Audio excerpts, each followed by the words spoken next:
Today I want to talk about a great exercise to work on your balance, and that is sit to standing. Sitting to standing. So the only thing that you need here is a chair. Now this chair has armrests on it.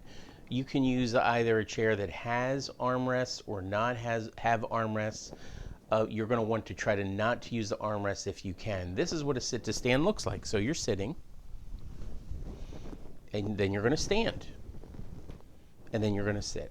Now, that sure looks simple, doesn't it? But if you, what I want to do is I want to explain a lot of the intricacies of this exercise and why it's so darn important. So, a lot of you may have to do this in order to get up, push with your arms.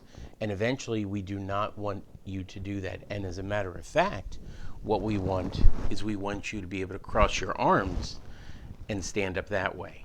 And one of the tests for balance is your ability to go from sit to stand how many times in 30 seconds while crossing your arms. But that's the subject of another video on how to test your balance.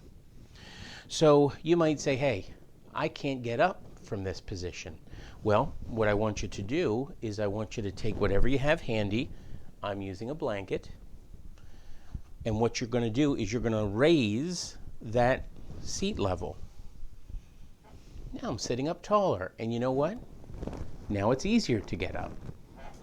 And what I want you to think about is I want you to think about getting your nose over your toes. So if you get your nose over your toes, that makes the standing easier. And you're simply going to do this a number of times every day. What is this going to do? What's the benefit? Well, number one, it's going to strengthen your thigh muscles. It's going to strengthen your butt muscles. It's going to increase the flexibility of your ankles. Now, in another video that you may have seen already, I talked about how to increase the flexibility of your ankles and why ankle flexibility is so important, but that's for a different video in our series. So that is how I want you to do the sit to stand exercises. Just like this, just like that. If you have to because of weakness or balance, you can hold on with as little as you safely need to be able to stand up.